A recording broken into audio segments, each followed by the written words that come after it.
Welcome to PoPolitickin.com, your number one source for hip-hop without the politics. PoPolitickin is Yo MTV Raps meets Reading Rainbow meets Dr. Phil or something like that. Follow PoPolitickin on all social media at PoPolitickin. That's at PoPolitickin. PoPolitickin.com. Hey everyone, I'm Lucy, and this is PoPolitickin. I'm screaming, you're bleeding. I'm numb to every feeling. I tell myself it's just a dream. Now your heart ain't beating. Can't find a pulse, no breathing. I tell myself it's just a dream. Oh, your blood is slipping through my fingers, but it's in the back of my car, my car. And now I'm making my escape to bury all my sins in the dark, in the dark. I tell myself it's just a dream. I tell myself it's just a dream. No grieving, I'm needing redemption from my demons. I tell myself it's just a dream. So filthy and greedy, what will become of me? I tell myself it's just a dream. Your blood is slipping through my fingers, but it's in the back of my car, my car. And now I'm making my escape to bury all my sins in the dark, in the dark. I tell myself it's just a dream. I tell myself it's just a dream.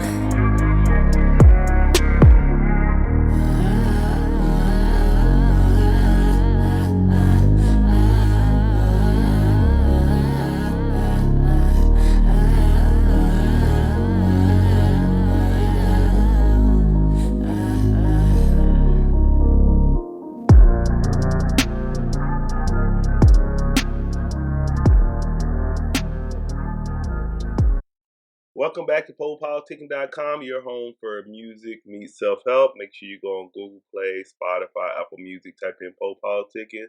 Listen to some of our interviews since 2011. 1212 and Place to Be with Lucy. How you doing? I'm doing well. How are you? I'm great. I hear you're a savage, a wife, and a mom. Yeah, you've been looking at my Instagram? Yeah, I'm on it right now. Oh, yes, that is me. So how did you get involved with music? I have been singing my whole life, and as far back as I remember, starting with the Disney movies back in the day. But I didn't really start performing until I was my first public performance outside of the playground in front of my friends was at 14, and that's really where I feel the most at home. And I recently took a 6.5 year break away from performing and writing and doing all the stuff that I'm doing now, and just returned earlier this year. So it's really been a lifelong journey, and this is the thing that I've always seen myself doing. So what made you take a 6-year break? Oh man. So interestingly, we moved from Nashville, Tennessee to LA in 2012 so that I could pursue my music career. And after I had been super active in Nashville, traveling to LA for award shows and events and things like that. And then when 6 months after we moved to to LA, I was like, I need to take a break. I don't know. I was just feeling burnt out. I felt like I wasn't sure what I wanted to sing about, what I wanted to say, like what my voice was. I was just tired of doing it. And I felt like it was really owning me instead of me being clear about what I wanted out of it. Um, and during that time, a lot of really deep stuff, um, a lot of big stuff happened, and I got to work on some really deep things within myself that have allowed me to come back into this music creation space in a really powerful way. I had a couple more kids, so we had 2 kids, and then we had 2 more, and then my husband had some weird mystery injuries, and the VA couldn't figure it out, and he went through a couple of years of depression and disability, and I started doing coaching. I started trying to figure out how to first help myself. That's when I really got deep into the self development and personal growth, transformational events, all that stuff. And in finding my own breakthroughs, I was able to help other people, create theirs. And so I've been very heavily involved in the personal development and speaking and coaching world for the last several years, which is interesting because now all of my old clients and the people that I have, supported through their journeys, they get to see me fully pursue mine. I said, what makes you a savage? Oh man, there's something very, for as long as I can remember, there's been this. It's almost like I wanted to be in the jungle. I don't know how else to say it. Maybe it's because my father was just really strange dude. He was a strange. He would go in a jungle. He had like a pet liger at one point. He had a snake. I have a python now. I just grew up with all kinds of weird exotic pets, and I just remember feeling free, in that kind of environment where I could be a little more primal and just like, I don't know, I think there's just something very deeply human about being in that primal state, if you know what I mean. Um, Not to take away from any of the self awareness and the development, and all of that. But actually, I think when you marry the two of them together, like we allow ourselves to get to unleash and to just be free and be wild and take the risks and things like that. Applying that to modern day living is what makes it really powerful for me. Okay. So yeah, I saw your video. You dressed up like a lion. You was naked too, huh? Yeah, I was in the tiger body paint. Yeah. Well, technically, I was wearing a G-string, but for video purposes, um, yeah, I like being free. People tell me they're like, "You like being naked, don't you?" I was like, "Hell yeah, I do." I mean, Yeah, I'm then I doing saw you was as on the much as I beach. can. It looked like you talking about lunch break or something. Yeah, yeah. We like to go to the nude beach. I think we might be low key nudists. I don't know, but we like it. So then, so what's the goals with the music now? Well, it's still the same big vision that I've had my whole life, is performing worldwide in front of millions and millions of people. But more so, it's beyond that. I think I had this image in my head growing up, like of me performing in front of a bunch of people. Like I'm on the stage and there's like all these people. But what really compels me now is like these stories that I hear from people. I get a message from a single mom who's like, "Hey, I was there's this man that I really am like, we're kind of we're friends. We kind of want to take it to the next level, but I don't know, and I'm really scared. I don't want to say anything. I don't want to share with them what's on my heart." And she's like, "But you shared this thing in this one post, and I just did it. I went for it, and we've been dating for this many weeks now." And I'm like, "Oh shit," and she's like, "It's been like 8 years since I've been on a date." But I hear these stories from people where they get out of their comfort zone, and it's like people are just waiting for someone to give them permission to do what they already know in their hearts they want to do, and that's what excites me the most about doing all of this in music again is actually impacting people's lives. Yeah, I love shaking my ass on stage. I love singing and belting it out and doing all this stuff and the wardrobe changes and just having fun. I feel most like myself in that element. And what's super cool is that I know there's this rippling impact that it's so much bigger than just myself. I would say, so what? I don't know. Why do you think people need somebody like validation like that? I guess it's kind of like programming because, like, school is like Yeah. you can do stuff. Let's teach say you can do it. Yeah, it's like, go ahead, you can do it now. No, go. Yeah. Yeah. I would say, what about so then? What are some of your personal development like books you like or topics you like to read about? Oh my God. I should look in my Audible library right now and tell you some of my personal recommendations. Dude, I've like I said, when I was going through this big hell in my marriage and in my family, I um I just wanted I just wanted to change it, and there was so much resistance, there was so much resentment. I was like, why the hell is this happening? What can I do? I felt really helpless and hopeless and stuck, and I didn't know where else to turn. I was going online. I was looking up Tony Robbins videos, and I would listen to his voice in my head, and every day as I would walk around the cliffs over here in San Diego with my two youngest kids. They were just babies in the double stroller, and that was my chance of the day to like input all of this information that would help me get through the day. And just things like, life isn't happening to you, it's happening for you. And I'm like, Tony, you need to speak to me because I need it today. But then I got into audiobooks, podcasts, all that stuff. And I read more books than I can count. I think I have 4 different Audible libraries Mm. because I had to have all these different memberships to get 2 to 3 books a week.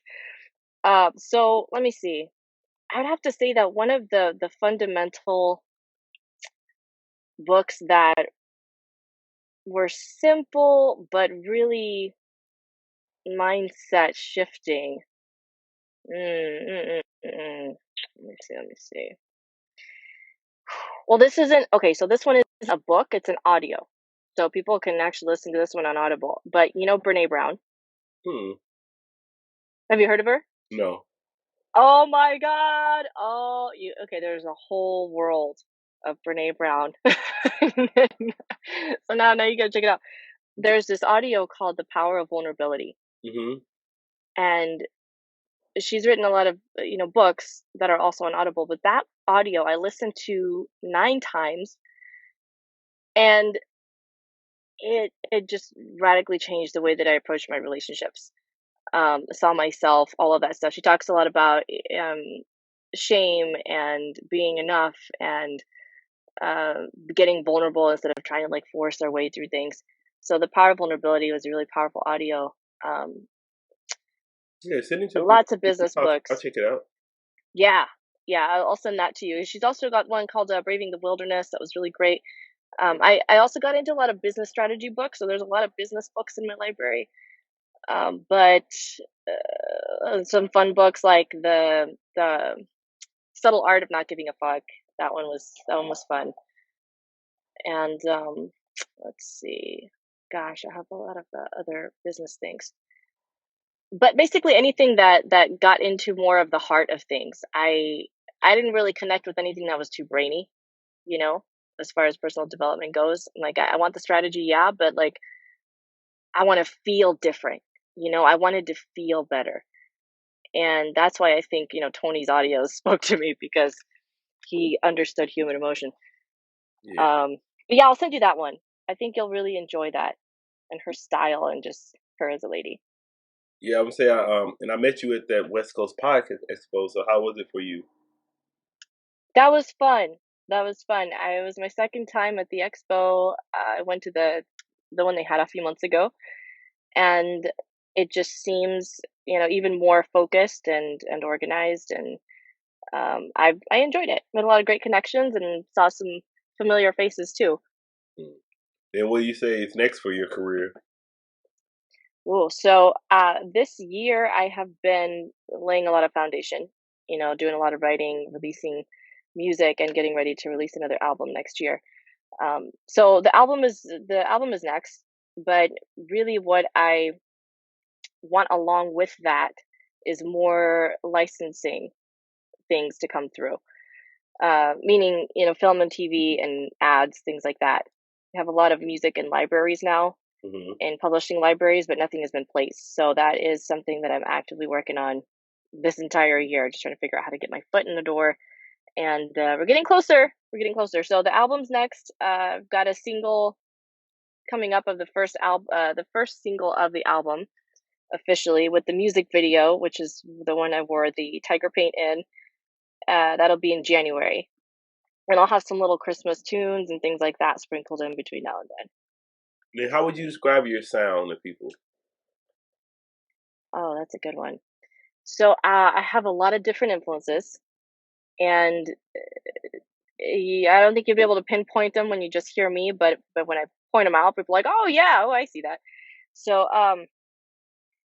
musically, I it's like a hybrid of pop, Latin, and R&B. So you take some of the lyrical content, like pushing the envelope, but also kind of dark, kind of moody, of like artists like Rihanna or Billie Eilish or Halsey. Um, I've also had big influences by Christina Aguilera, which people can tell in my vocal style. Shakira and J Lo, all these like powerful, sexy women. So that's what I always wanted to give myself permission to be like that. Um, and musically, I tend to intertwine some of the Latin, my Latino background in some songs, not all songs, but it's definitely more of like a modern pop sound. Or you're Latina? Yeah, I'm from Peru originally. Okay. Yeah, I'm gonna say you be talking about J Lo, but man, I was watching this video about J Lo. Like she has a lot of ghostwriters in her music. Like she doesn't sing a lot of stuff. Like I know she do the Yeah, second part, but that singing, she has a lot of ghostwriters, a lot of yeah, ghost yeah. singers. It's like people like she's not singing a lot of those songs. Yeah, it's a very collaborative thing, and I know everybody has their own style, but like I write all my music, and I like to be very hands on Yeah. with the whole thing and the wardrobe and all that, and really express. Because for me, it's all about expressing myself when I'm going through all those things. I want to show the not just the pretty side and the my light, but I also want to show people the dark and let them connect with that in themselves too. Okay. Shit. What Yeah. else we want to talk about? What are your interests? So you was kind of talking about. I know you have your family and see you working out, but what are some of your interests outside of music? I see I you love nature. working out and stuff, right? Yeah, yeah. I actually, so growing up, I had two big passions. It was music and fitness. Really, fitness is more of a fascination because, again, my father, he was a figure competitor in South America, and then he was trying to get into that in the U.S. when we moved to the U.S. But I used to see him working out at the gym and lifting weights, and I was never really allowed to because they didn't know, what happens if girls or teenage girls, young ladies, lift weights. We can't let you do that. But I always was fascinated with the human physique and exercise and the effect of nutrition in the body and all that. So I actually studied. I got my bachelor's degree in health and exercise science. So, but now it's something that just supports what I really want, which is to be like this high energy, healthy, impactful entertainer. And aside from that, so let's see, I love being in nature. I'm actually out here right next to the cliffs right now. The ocean's right next to me. I love being around animals. I love all kinds of crazy exotic animals. Horseback riding, um, and just going on different adventures with the kids. I would really love to travel more with the family. That's one of the things that we want to do more. And what you like the most about being a parent? Oh man, what do I like the most? That is, I don't think anybody's asked me that before. Huh. Usually it's like, what's the hardest thing about being a parent? Oh, what do you enjoy? Trying to focus on the positive side of life. Yeah, yeah. Well, I enjoy, you know what I really enjoy is seeing them be free. I love, and like my 4-year-old, for example, she hasn't been told that she's like too much, or she shouldn't do that, or she shouldn't dance, or she shouldn't sing. Sometimes I tell her to turn the volume down a little bit because she's a little bit, she can get a little crazy. But she's just so free, and she gives herself permission to do what she wants to do. I'm not talking about, coloring on the toilet. Um, she also does stuff like that. And then I tell her, we don't do that. But I really enjoy seeing their freedom and their expression of themselves. And what's really cool is when, especially my older kids, because they can actually communicate this to me, when they tell me that seeing me do what I do inspires them to be more themselves. Hmm. So yeah, I mean, this whole thing is just about everyone fully owning who they are. And when I see my kids doing that, that's the best thing. And then how can somebody like could you do life coaching too? Is what you're saying? I do one-on-one coaching. So I have done retreats and events and transformational, events, things like that. But I'm not doing that right now. It takes a lot of energy and planning and focus. So I just work with a small number of personal clients. But how did you get into that? Well, because I needed it. Like, I got into it because I was searching and I stumbled upon it. Um, and it was really to help myself.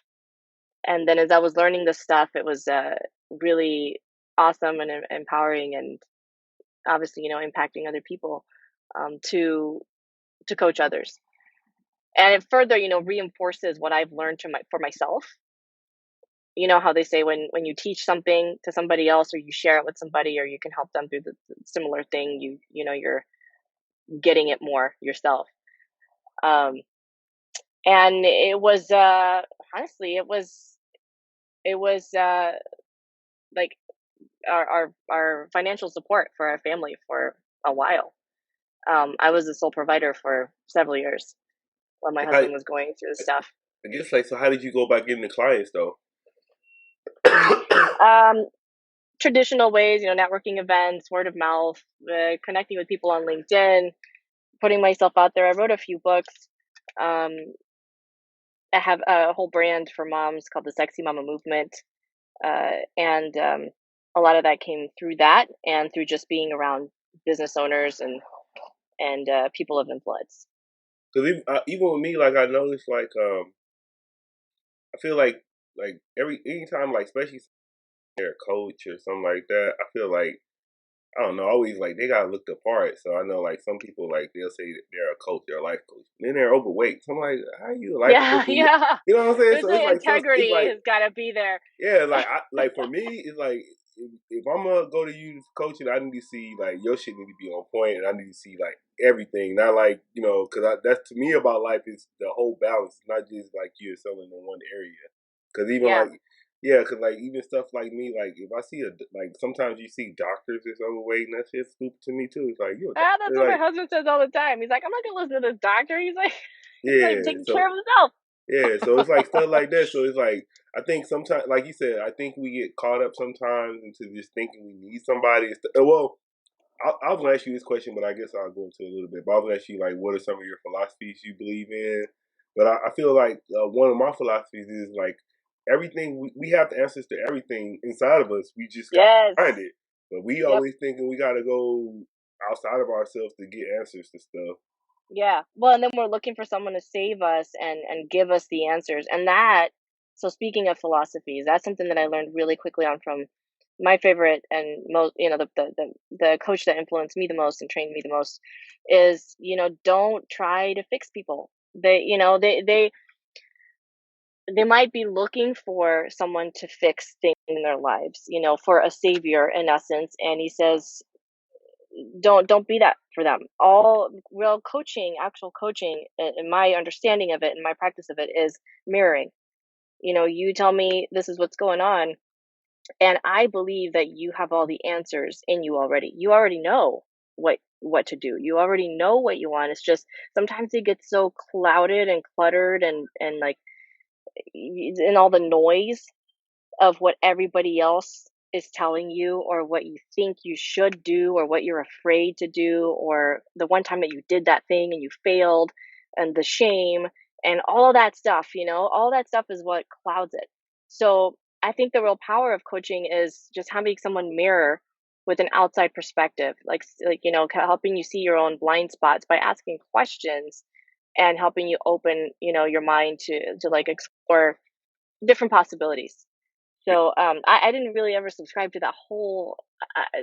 There's a whole style of coaching too, which I'm sure you're familiar with, where someone just kind of lays out for you. Here's what you do, and that just wasn't me. And I would tell my clients, like, I will not tell you what to do. I'm gonna ask you, and then you're gonna make a commitment to something, and it's all about their vision. Then I realized with me, it's like, I think the number one thing I like doing meditation and just reflecting. Yeah. Like I notice, like when I'm just like going and going and going, and I don't slow down, it's like kind of don't know where you're going. So sometimes you just got to just stop. And then the one thing I'm noticing, like, okay, this is the one thing. It's like, okay, like people always think, like, which is true, you need action to get somewhere. But before the action, I think that you need to have the right thinking in place. So it's like if I say I want to be rich, yeah, I can go out and get a job and shit and start working on getting a job. Before I do that, I feel like you have to start thinking like you're rich. Because once it's like you have to put the mindset first, then the action. So that's what I'm trying to do. That's like my goal. So I don't, like I said, I don't. Like I even tell myself now, it's like I'm gonna be rich, but I'm not gonna be working hard for it. Like I don't want to be like, oh, you gotta work hard for money. No, I want the money just to flow in my life. I don't want to be like saving and working hard. So it's all about alignment, and then when you're in alignment, you get inspired to take action. And instead of just hustling for the sake of hustling, I don't believe in that anymore. I used to do that mostly because it kept me busy enough so that I didn't have to think about what really wasn't working in my life, and the pain and all of the stuff that I was trying to cover up, that hurt from my past. Yeah, I think that's like kind of what they teach, like minorities. Just like I know I was learning like talk like that. It's like you just work hard. Like, but nah, you gotta be smarter. Yeah, and like a badge of honor, right. Yep. Yeah. But who said that? So it's just challenging all these beliefs. And that's another thing about coaching too, is whenever I started getting coached, it was really huge impact in that area, because I'm like, oh, why do I believe that? Like, what? Who said that? Who said that? That was Who said it had to be like that? Even about religion, I was kind of like, I took it back. I was like, why do I believe what I believe? And then I kind of just came to the conclusion, like, okay, I believe what I believe because my mom believed that, her mom believed that, her mom believed that. So I was like, that's not right. So you kind of gotta just. Yeah, you gotta find your own critical thinking. Be a critical thinker. Mm-hmm. Yeah. I totally hear you on that. I appreciate you coming through politicking with me. Thanks for having me. No doubt. You got any anybody you want to shout out? Anything? Well, yeah, actually, you know what? I just released a single last week. Was it last week? I think it was last week. The days. I have a weird concept of time. I think it was last week, October 13th. And it's just in time for Halloween. It's called Dream. But if you go to LuciLampe.com, we've got all the up-to-date stuff there. And there will be some surprise singles and possibly something in the next few weeks. I'm not gonna say too much about that. All right. If anybody just listening about you, hearing about you from this interview, why should they go check you out? Oh man, because I think everybody wants a little bit of inspiration and positivity and just permission to be yourself. Like, just come watch, even if you're just going to be entertained and be like, who the fuck is this lady?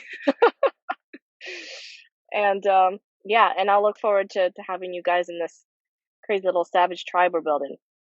PoPolitickin.com.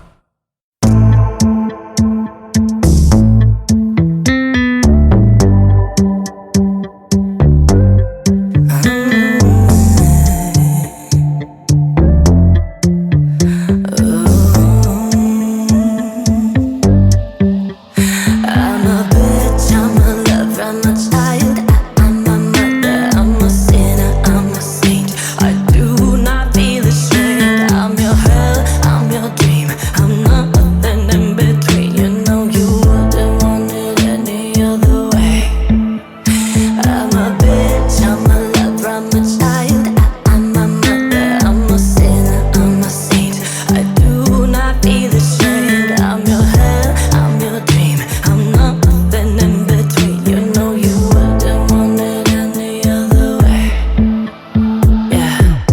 Get comfortable, go on and talk that shit. I'll work the floor, I'll do it just to entertain ya. Nothing can contain me. Baby, can you blame me? Can you blame me? Hold on the way my body makes you feel. Your ecstasy, the reason for your bad behavior, running through your veins, yeah.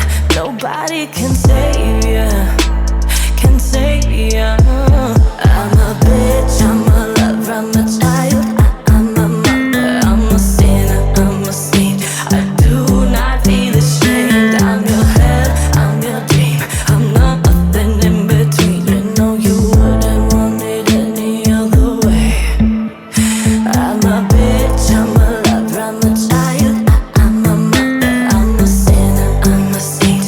I do not feel ashamed. I'm your hell, I'm your dream. I'm nothing in between. You know you wouldn't want it any other way.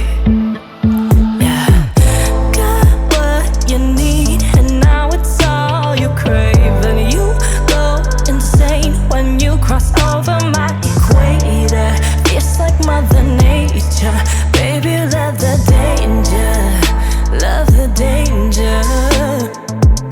Say I'm the best and worst you ever had. Down on your knees, I'll have you begging for it.